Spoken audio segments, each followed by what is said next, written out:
सभी सियासत की टीवी जो देख रहे हैं पूरों को मेरा प्रणाम। मेरे ने अभी जो आप देख रहे हैं एक रुमाल है, इस रुमाल लाल रंग की है, इसके ऊपर कोविड-19 पर लिखा हुआ है। आप भी देखिए सब जी। ये जो लिखा हुआ है कोविड-19, इसके ऊपर मैं छोटा सा जादू दिखाना चाह रहा हूँ। मेरे लेफ्ट हैंड में कुछ भी नहीं है और राइट हैंड में कुछ भी नहीं है, इसको मैं हाथ में लगा दे रहा हूँ। आप देख रहे हैं 1 2 3 और मैं पूरा मेरे लेफ्ट हैंड मुट्ठी में लगा दे रहा हूँ। आप देख रहे पूरे मेरे उंगलियाँ 1 2 3 पूरा लगा दे रहा हूँ। Now just watch here.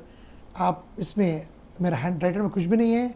Hanky बैंकी गिली गिली सू ये वैनिश। Thank you. बहुत खूब। नाज़रीन अस्सलाम वालेकुम। सियासत टीवी के खुसूसी प्रोग्राम आमने सामने में आपका खैर मकदम है। आपने देखा कि हमारे दरमियान जो शख्सियत है, इस शख्सियत का तारुफ करवाने से पहले आपको बता दूं कि ये बहुत हिंदुस्तान के बहुत बड़े मैजिशियन हैं, यानी जादूगर है और पीसी सरकार के ये शागिर्द हैं और समला वेनु इनका नाम है और हैदराबाद से ये ताल्लुक़ रखते हैं। लेकिन जिस तरह इन्होंने आपको बताया कि कोविड-19 जिस कपड़े पर लिखा हुआ था, जिस रुमाल पर लिखा हुआ था और जो जिसका रंग लाल था, उसे किस तरह उन्होंने गायब कर दिया अपने जादू से, अपने मैजिक से, तो आपने देखा कि वो चाहते हैं कि इसी तरह जिस तरह उन्होंने इस कोविड-19 के रुमाल को गायब किया, उसी तरह हिंदुस्तानी सियासत से जो करप्शन है, हिंदुस्तानी सियासत से जो बदउनवानियाँ हैं, उसे भी गायब कर दें और हिंदुस्तानी सियासत को और सिस्टम को, हमारे जो गंदगी है उससे पाक करें। मैं आपको बता दूं कि जो जहाँ तक हमारे प्रोग्राम का सवाल है, हमारे प्रोग्राम में आपने हमेशा यही देखा है कि कई अहम शख्सियतें यहाँ तशरीफ़ लाती हैं, उसमें स्कॉलर्स भी होती हैं, उसमें खिलाड़ी भी होते हैं, उसमें गैर मामूली यानी सलाहियतों के हामिल लोग होते हैं। ऐसे ही हमने आज मधु किया है हिंदुस्तान के मशहूर मैजिशियन समला वेनु को। और आपको बता दूं कि समला वेनु यहाँ इसलिए आए हैं, मैजिक बताने नहीं आए थे, बल्कि वो आपको ये बताने आए थे कि वो हैदराबाद, महबूब नगर और रंगारेड्डी जो ग्रेजुएट कॉन्स्टिट्यूंसी है उससे मुकाबला कर रहे हैं, एमएलसी इंतखाबात में हिस्सा ले रहे हैं। बहरहाल आपका खैर मकदम है हमारे पास, वेलकम है हमारे स्टूडियो में। और जिस तरह आप एक अच्छे मैजिशियन हैं और एक अच्छे इंसान हैं, लेकिन अक्सर लोग ये देखा जाता है कि पॉलिटिक्स जो होती है बहुत गंदी होती है और अच्छे लोग उस पॉलिटिक्स में नहीं आते, तो फिर आप क्यों आए हैं? ये जो आप ही लफ्ज़ में बोल रहे हैं कि गंदगी है बोल के, उस गंदगी को मिटाने के लिए आया मैं। जी जी। ये जो गंदगी ये शतरंज खेलने वाले जो पॉलिटिक्स में ऐसा हो मकसद है कि उनकी मैं अभी 5 करोड़ 10 करोड़ खर्च कर रहा हूँ, 50 करोड़ 100 करोड़ उसमें हासिल करने के लिए आ रहे हैं। जी जी। तो मतलब बिजनेस पॉइंट ऑफ व्यू देख रहे हो उसको, वो नहीं देखना है। ये जो पब्लिक रिप्रेजेंटेटिव बोलो तो पब्लिक के लिए जो क्या करना, क्या रिक्वायर है पब्लिक के लिए, और ये सोसाइटी को कैसे बढ़ाना है, वेलफेयर कैसे करना, डेवलपमेंट कैसे करना, क्रिएटिविटी कैसे करना बोल के है। ये मकसद मैं एक्चुअली मैं बोलना चाह रहा हूँ, ताकि मैं तो मोर देन 30 कंट्री जो मैजिक शो के वास्ते घूम रहा था, वो टाइम पे उन लोग के इलेक्शंस भी देखा मैं। अपन के इलेक्शंस और हिंदुस्तान के इलेक्शंस, उनके इलेक्शंस बहुत बहुत बहुत फ़र्क है। जी। ये जो उनका इलेक्शंस है, सोसाइटी में क्या करना चाह रहे हैं, सोसाइटी में क्या करा वो प्रूव करना हमें। जी जी। ऑलरेडी क्या कर रहा है और क्या करना चाह रहा है, ये जो उनका एक्सपीरियंस बांटना है, उसको दिखाना है जी। सो पब्लिक को भूल के वो मैं ऐसा हूँ, मैं आप मेरे लिए मेरे वोट डालो, मैं ये करा हूँ ऑलरेडी, अब ऐसे करने वाला हूँ, इसलिए मेरे जिताओ और मेरे को वोट डालो जी। वो मकसद ये है यहाँ पर, वो है ही नहीं यहाँ पर अभी। सो वो सिलसिला मैं यहाँ पर लेकर आना चाह रहा हूँ। और यहाँ पर क्या पैसे से खरीदना वोट्स, ये बहुत बड़ी बुरी आदत हो गई। और क्या यूथ जो है अपन के नहीं है, इन लोग पूरा क्या करते हैं, उन लोग एक इसमें मतलब शेल में लगा दे रहे कि अरे मैं जीता, तो मैं एमएलए अगर जीता, मैं एमपी जीत गया, अरे तेरे को चेयरमैन करता हूँ, नहीं तो उसमें गवर्नमेंट जॉब दिला देता हूँ। कितने एमएलएस दिखा सकते हैं, कितने यूथ को जॉब दे सकते हैं। वो पूरा क्यों झूठ बात बोल के उन लोगों को ये करके लेके आना है, वो बात नहीं। जी। अक्सर क्या कर रहे हैं लोगों को, ये यूथ को पूरों को ये ट्रेंड चेंज कर दे रहे हैं। उस सिलसिला, उस मकसद को मैं बाजू में हटा के, नहीं तुम अगर मेहनत करो और तुम कमा लो और तुम एंजॉय करो। जी। अरे अगर क्या हो रहा है, ये जो यूथ आजकल फास्ट मनी के लिए घूम रहे साहब, वो समझ रहे कि अरे भाई परसों मेरे साथ में था, इलेक्शन में घूम गया, वो 4 साल में वो देखो उन्हें करोड़पति बन गया, 100 करोड़ का आदमी हो गया, 1000 करोड़ का आदमी बोल के वो लोग एग्जाम्पल ले रहे हैं। एक आदमी, आम आदमी, वो जो आदमियों में बीच में था, उन्हें कुछ ऐसी उसको लकी से उसको कोई पार्टी वाला टिकट दे दिया, उन्हें किसी पैसे वाला डाल दिया, उन्हें जीत गया। फिर बाद में 5 साल में देखो, तब उन्हें पहले उसका घर भी नहीं रहता, बाद में देखो उसकी वो जुबलीज बंजारास बड़े बड़े घरा, बड़े बड़े कारा, वो बड़े बड़े बिजनेस, वो लैंड ये लैंड कैसे आता। अब ये यूथ चाह रहे कि अरे भैया 5 साल में इतना बड़ा बन सकते हैं क्या अपन, ये तो ये अच्छा है बोल के इसमें आ रहे हैं। आगे क्या कर रहे हैं, वो जो लीडर के पीछे घूमते आ रहे हैं। इनका जो मकसद है, इनका जो गोल है, इनका जो डायरेक्शन है, वो पूरा भूल जा रहे हैं। जी। वो मेरे को उन लोगों को ये दिखाना चाह रहा हूँ। अच्छी बात है, बहुत अच्छी बात कही। बहरहाल नाज़रीन, आपको बता दूं कि जहाँ तक समाला वेनु का सवाल है, समाला वेनु हैदराबाद से ताल्लुक़ रखते हैं और पक्के हैदराबादी हैं। और आपको ये भी बता दूं कि समाला वेनु ने MSc मैथ से किया और फिर उन्होंने पब्लिक रिलेशन से MS किया और तकरीबन 30 ममालिक का उन्होंने दौरा किया है, जैसा कि उन्होंने अभी बताया है। और तमाम ख़ास तौर पर जो मशरिक़ी वस्ता के ममालिक हैं, यानी मिडिल ईस्ट है, वहाँ के ममालिक में उनकी गैर मामूली पजीराई हुई है और उन्हें बहुत ज़्यादा पसंद किया गया है। पीछे से वो मैजिशियन है और कई हज़ार लड़कों को उन्होंने मैजिक भी सिखाई है, जिस तरह PC सरकार से उन्होंने सीखा। और इसी तरह उन्होंने तेलुगु यूनिवर्सिटी में भी डिप्लोमा कोर्स इन मैजिक शुरू करवाने में कामयाबी हासिल की और 7 या 8 वर्षों से वहाँ ये कोर्स भी चल रहा है। बहरहाल अवामी खिदमत का जज्बा लिए वो इन इंतखाबात में उतरने के ख़्वाह हैं, लेकिन सवाल ये पैदा होता है कि आखिर क्या वजह थी कि आपने इन MLC इंतखाबात में हिस्सा लेने का फैसला किया, क्या वजह थी? साहब आप अच्छी क्वेश्चन पूछें। ये जो मैं अजहर से ऊपर लोग में जो मैजिक सिखाया है, उन लोग अच्छा 20,000 लेके 1 लाख हर महीने कमा रहे थे उन लोग। जी। वो कमाई जो ये कोविड हुआ जब से उनकी बहुत मुश्किल हो गई, जीना हरामी हो रही। जी। तो जब मेरे एकेडमी से तो मैं बोला कि थोड़ा कुछ करता हूँ बोल के कर रहा था, मगर मैं मकसद मेरी थी कि उनको पूरों को ये रखाऊँ कि जोश वैसे लगाना, ताकि फिर अगर अच्छी बन गई जब से फिर उन लोग तस्लीम होके फिर प्रोग्राम दियो और कमा लो। जी। तो उस सिलसिले में उन लोगों बोले कि नहीं सब ये हो रहा, 1 महीने 2 महीने 3 महीने अब तो साल बन गया। तो हम लोग क्या करें, गवर्नमेंट को उन लोग पूछे थे सब ऐसा कुछ करो कि उन लोग कुछ पैसे दे दियो तो फिर उन लोग कुछ कर सकते क्यों। अब नहीं, कुछ भी नहीं मिला किसी को ये सपोर्ट।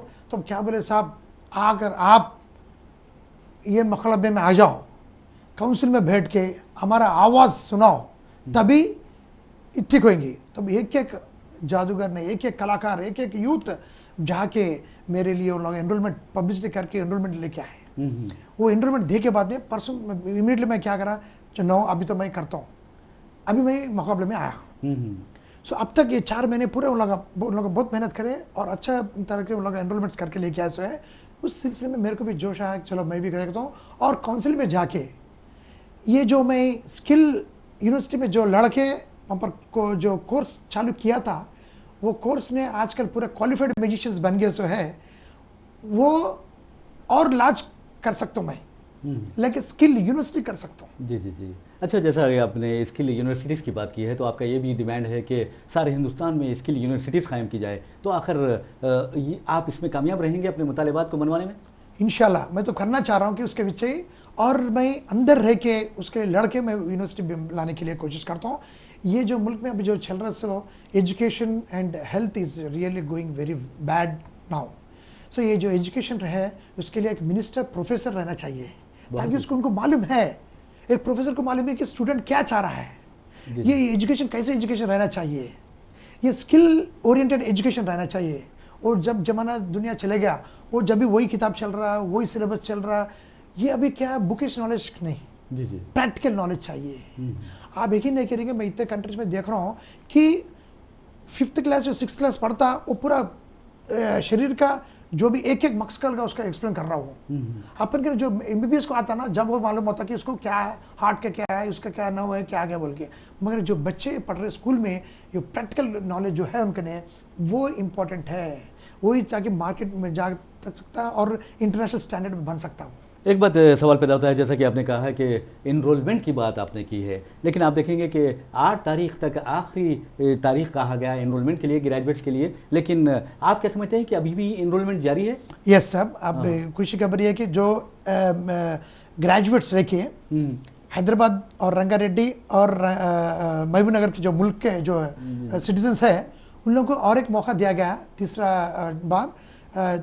सेकंड थर्ड टाइम ये एक्चुअली अपन को आज से, और आप फिर भी कर सकते हैं कि नोटिफिकेशन आए तक जी। अपन और कर सकते हैं। बहुत अच्छी और करना है, हर ग्रेजुएट हक है आपकी हक को दिखाना चाहिए, और आपके जो भी है गोल और अब जो भी सोसाइटी के चाह रहे हैं उसके वाले आदमी को जिताना, और वो जाके काउंसिल में लड़के वो काम करने के लिए, काम अप करने के लिए।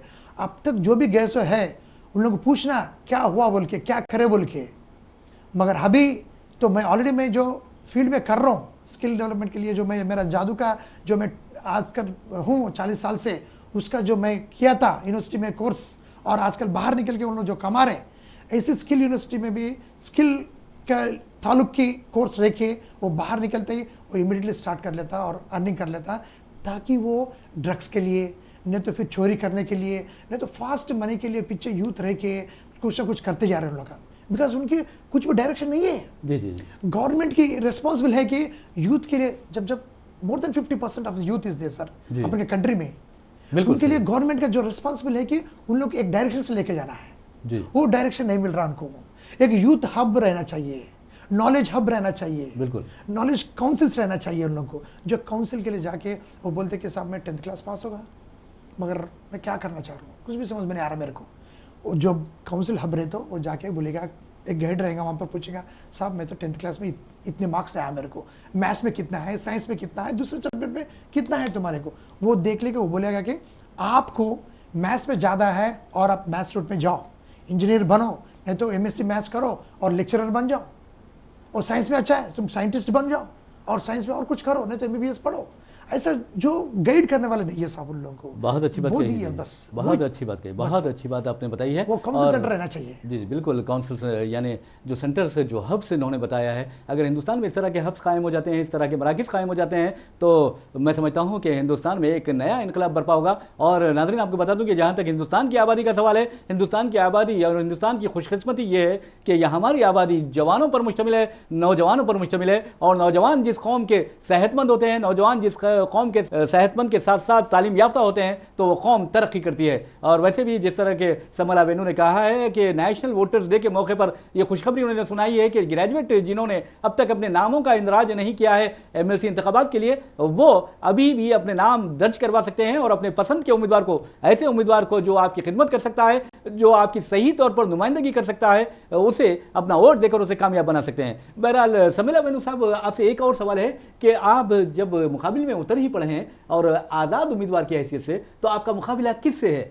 साहब मेरा मुकाबला जो पार्टीज बोलते हैं वो बोलते किससे भी नहीं साहब, इंसान की हैसियत और ये सच्चाई, हॉनेस्ट, जी जी, हॉनेस्ट पॉलिटिशियन आई वांट, जी जी, ट्रू पॉलिटिशियन आई वांट। यानी झूठ से आपका मुकाबला है? झूठ से मुकाबला है। जी जी जी, झूठ से मुकाबला हमारी है। जी जी, मगर और कुछ भी नहीं है मेरी, बस हॉनेस्ट रहना, करप्शन नहीं रहना है। जी जी, नॉन करप्शन, तभी सोसाइटी आगे बढ़ेगा और यूथ आगे बढ़ेगा, और ऊपर आके यूथ बोलेगा बस इससे मैं बाहर आया हूँ, ऊपर आया हूँ मैं, और दूसरे कुछ भी एंटी सोशल एलिमेंट्स नहीं बनता मैं। यही मकसद है मेरे की, तालीम बन जाना है। जी जी। अच्छा, एक बात है, जैसे कि आप 40 वर्षों से मैजिशियन की हैसियत से काम कर रहे हैं और बहुत ही लोगों को खुश कर रहे हैं, पूरे तकरीबन 30 ममालिक का आपने दौरा किया है, लेकिन आप इंडियन जो पॉलिटिशियंस है, यानी मौजूदा जो सिनेरियो है, वो कैसा समझते हैं आप? सब एक ही सब, वो जो देयर इज अ डेफिनेशन जो पॉलिटिक्स बोल के है, पॉलिटिशियन बोल के है, उसका मकसद डिफरेंट कर दिया साहब यहाँ पर। Actually policy maker is called a politician. जी जी बिल्कुल। और group of policies is called a political party. आजकल वो मकसद है ही नहीं यहाँ पर। जो जिसका दिल में आया वो कर ले रहा, वो क्या कानूनी तौर पर क्या बोलते हैं कि कैस्ट ग्रिड लेके आ जा रहे हैं। वो बहुत बड़ी बुरा चीज़ है। एक ही कहा है कि सोसाइटी के लिए जो काम करने वाला है, जो प्रूव करने वाला है, उसके लिए वोट डालना और उसको जिताना, एक पैसे उससे अपन ये नहीं करना कि उन्हें सोसाइटी कर दे कि उससे और ज़्यादा काम लेना है। आज अपन 2000-5000 रुपये लेके वोट डाल दिए, 5 साल 6 साल तक वो जो अपन मरते रहना उसके पीछे, जी जी, लड़ते रहना, वो लटकने की बात क्यों रही? आप बुज़दिल नहीं रहना, आप हिम्मत हासिल करना और इतना ये करना है कि उसको अपन लड़ के मजबूत बन जाना है। जी जी जी, ऐसा मजबूत बनना कि मैं बीइंग ए जादूगर हूँ, मगर जादू से मैं आपको दिखाना चाह रहा हूँ। बिल्कुल दिखाइए। आप ऐसा बुज़दिल है जी जी, मगर ये बुज़दिल नहीं रहना, जी, जी। ये रुमाल का सर का नहीं रहना, अपन एक लकड़ी का सर का बनना है, इतना मजबूत बनना है, जी जी जी। वो मैं चाह रहा हूँ। बहुत प्यारा अंदाज उन्होंने इख्तियार किया और समरा वेनू ने आपको बता दिया कि आज बुज़दिल बनने की ज़रूरत नहीं है, बल्कि नौजवानों को इस लाठी की तरह मजबूत बनने की ज़रूरत है। और जिस तरह उन्होंने एक रुमाल को लाठी में तब्दील कर दिया, आज हिंदुस्तान में ख़ास तौर पर जो नौजवानों की हालत इज़ार है, उसी तरह उनकी हालत इज़ार को तब्दील करने की ज़रूरत है। और उसी लाठी जिस तरह उन्होंने बनाई है, मैं समझता हूँ कि ये करप्टेड जो पॉलिटिशियंस है उनको, उनके लिए ये लाठी बहुत ज़्यादा अहमियत रखती है। और मैं समझता हूँ कि समला वेनू ने बहुत अच्छा फ़न का मुजाहरा किया और उम्मीद है कि वो पॉलिटिक्स में भी इसी तरह का फ़न का मुजाहरा करेंगे और नौजवानों की खिदमत जारी रखेंगे। बहरहाल नाज़रीन, इसी के साथ हम अपना प्रोग्राम इख्तिताम को पहुँचाते हैं। मुझे मोहम्मद रियाज अहमद को इजाज़त दीजिए, इंशाल्लाह फिर मुलाकात होगी, फिर बात होगी। तब तक के लिए अल्लाह हाफ़िज़।